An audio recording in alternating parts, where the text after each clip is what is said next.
Hello, good evening, everyone. We meet again.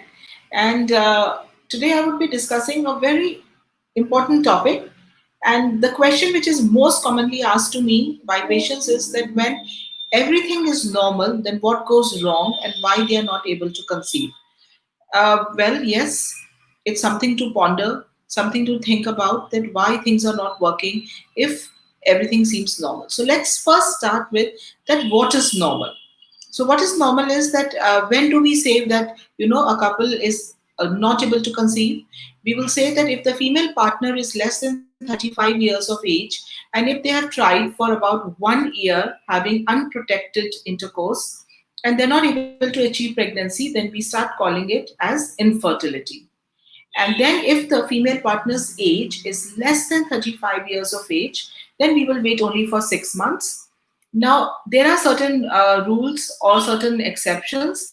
Now, even if a couple is trying for shorter duration of infertility, but they have very explainable causes like delayed menstrual cycles or a female partner just not getting her menstrual cycle, of course, these are the cases where we will start investigating much earlier.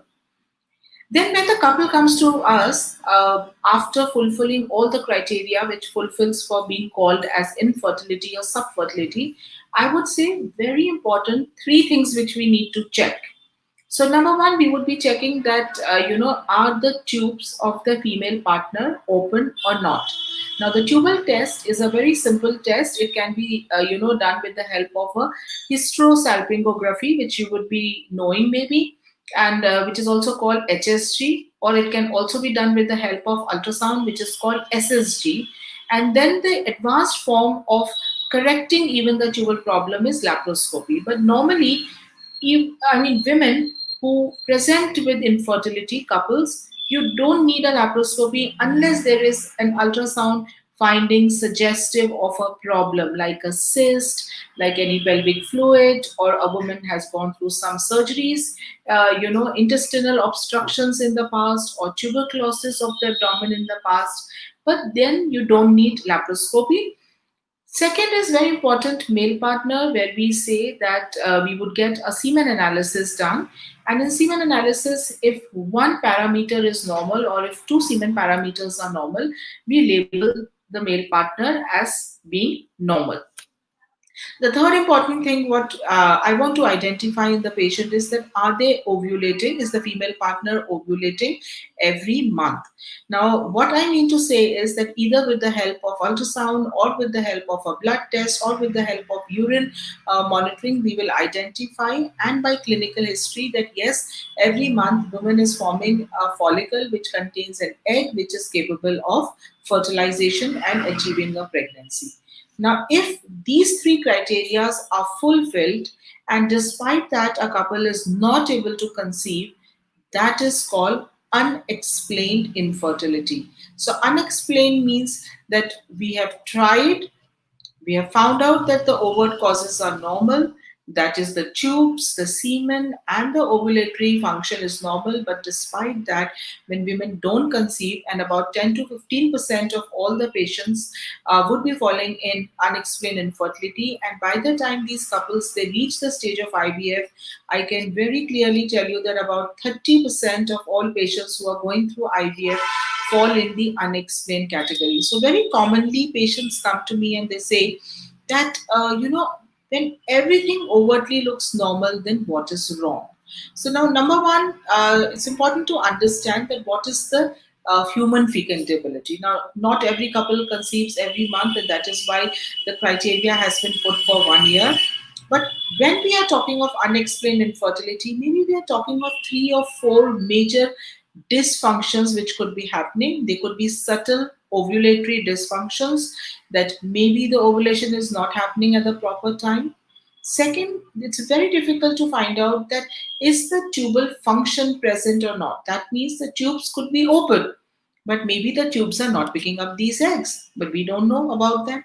Number two, is the sperm, able to reach the tubal area where it is supposed to fertilize the egg? So there could be problems at the mouth of the uterus, which is called cervical hostility, and maybe there are antibodies, maybe the sperm is not able to cross this barrier at all.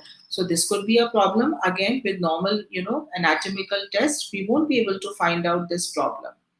The next, we know that this experience comes from us when we do IVF, that it is not just the quantity of the egg, but it is very important to know, not only to know, what is important in fertilization is the quality of egg. So maybe the oocyte is not capable of fertilization, and this is more often seen in women who are advanced in age, more than 35 years of age, people who have had pelvic infections like tuberculosis or other pelvic infections, even people who are hepatitis positive, sometimes we see that they have poor oocyte qualities.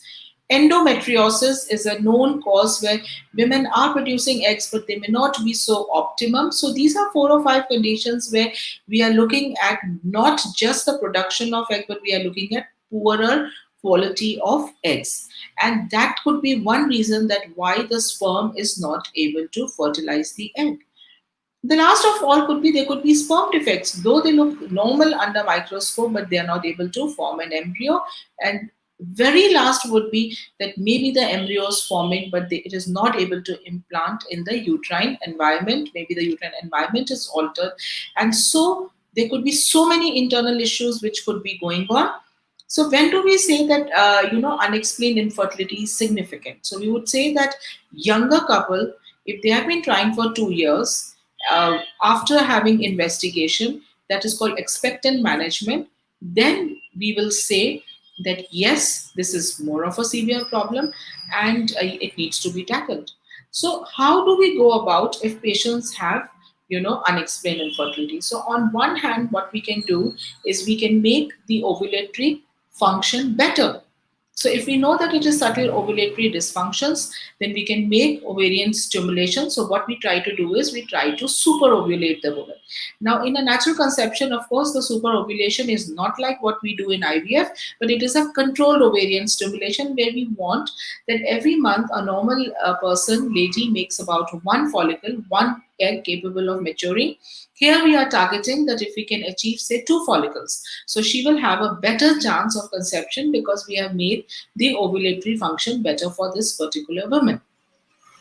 Then what we can do is we can monitor the cycle with the help of ultrasound. And at the time of ovulation, we can advise a procedure which is called intrauterine insemination. Now, what is intrauterine insemination? It is a procedure which is done using husband semen on the day of expected ovulation. So we make them super ovulate or control ovarian stimulation.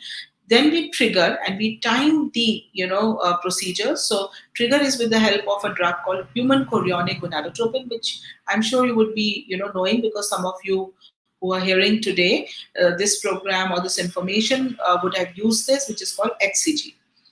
Now, after HCG, typically the IUI procedure is performed around 40 hours or 42 hours of HCG injection, but anything ranging from 36 to 44 hours, we can plan an IUI sample. So here the male partner is asked to collect, semen sample in the lab.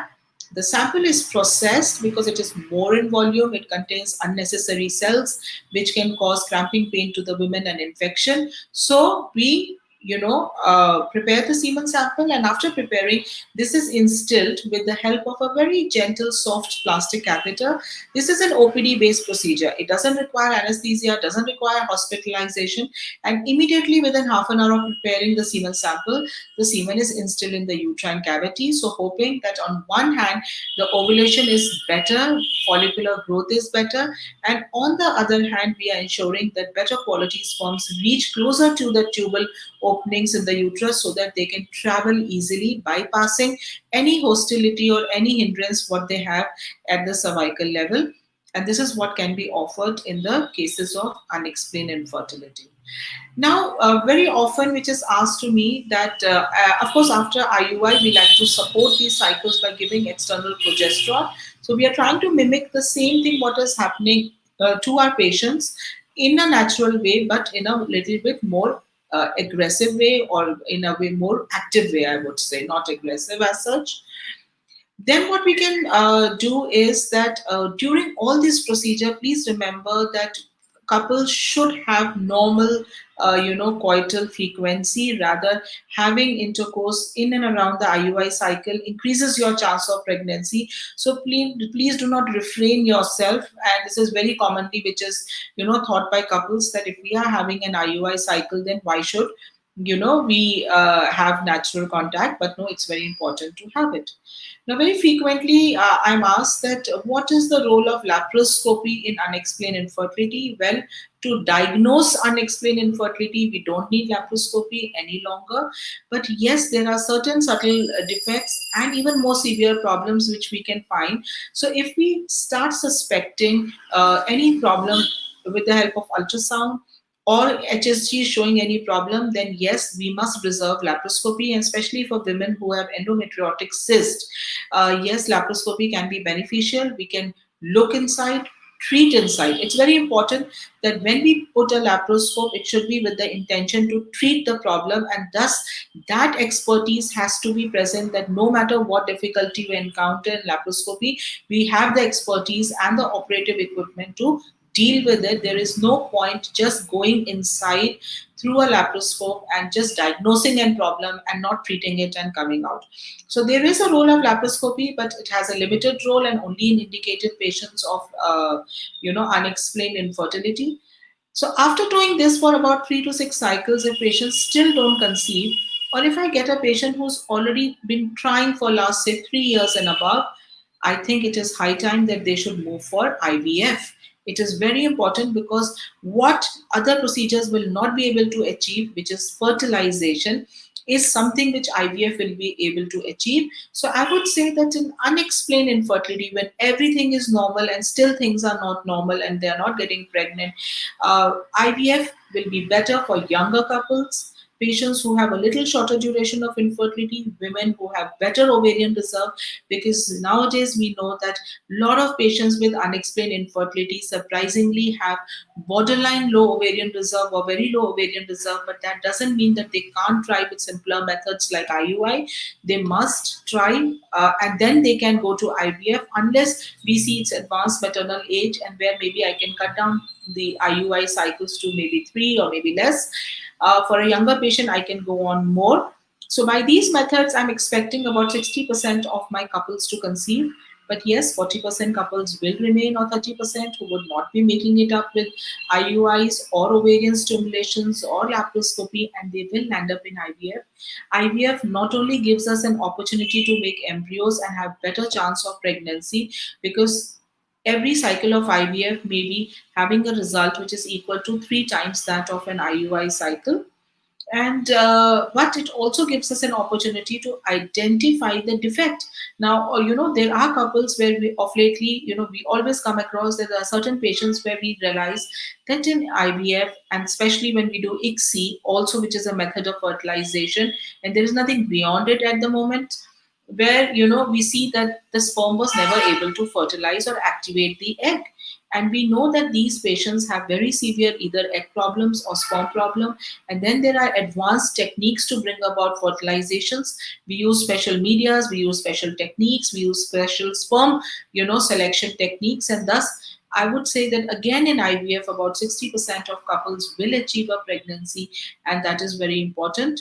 In the end, yes, very few couples will be left where we may identify a very severe egg problem or a very severe sperm problem. That is only after trying, different, I would say, permutations, that we would be advising a change in the gamete. I think that is the last in the line where we may ask that, maybe a donor egg will work or a donor sperm, but usually this decision is not taken unless we have gone through all the treatments which we have advised, because after all we want that you have genetically your own child. So I think I have briefed you that when things are not are normal initially, still they may not be normal and there could be problems. And yes, it's very common. Does stress play a lot of role? Yes, some amount of stress can play, because we have seen patients with unexplained infertility, they go through a difficult first conception, and suddenly they come with a spontaneous second conception, and it's so amazing to see. So this is not the end of your road. uh, Having unexplained infertility doesn't mean that you will never get pregnant on your own. No, many patients of mine, they do get pregnant on their own easily after the first difficult conception. So this is how we have to climb a ladder in a stepwise fashion, and then we are there to help you and take a quick decision that in which patients we can wait and in which patients we need to hurry up. Thank you so much.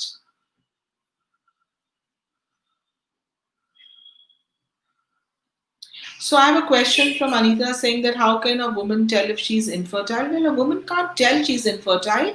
A woman can have certain, symptoms which may warrant a consultation with a specialist, like if her menstrual cycles are coming very early, if the woman is over 35 years of age, if the woman's cycle have suddenly become very delayed or stopped her menstrual cycles, or patient is having repeated pelvic pains, lower abdominal pains, or recurrent vaginal infections, and if patient has had any previous history of any tubal pregnancies in the past or many miscarriages, then yes, these could be pointers. So you can't diagnose yourself.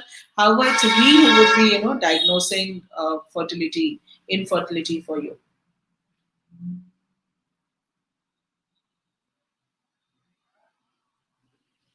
Nancy is asking that how can I boost my fertility? Yes, you can take high quality protein diet, very simple home based protein diets. Vegetarians can choose vegetarian foods and non-vegetarian can choose their kind of foods.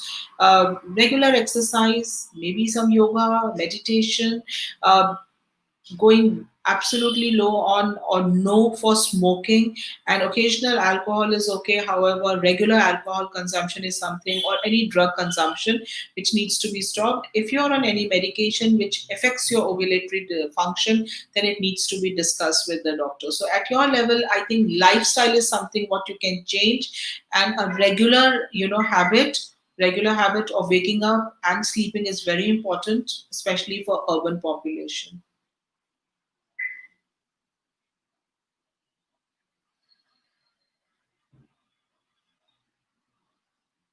So, Pooja is asking, what is the main reason for not getting pregnant when everything is normal? Yes, I just briefed that there are ovulatory dysfunctions. It could be oocyte defects, they could be sperm defects, and the last could be uterine, implantation defects. These are the most important four factors which could be there, not making you get pregnant when overtly things look normal.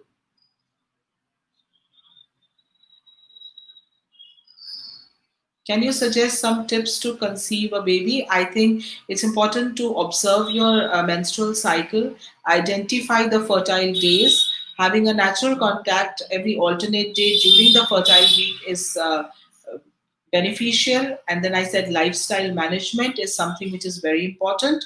And by and large, 90% of couples will get pregnant. And I also told you about the symptoms, what you have to look for. So if you have those kind of symptoms like menstrual abnormalities, then you must consult a doctor, or recurrent pelvic infections.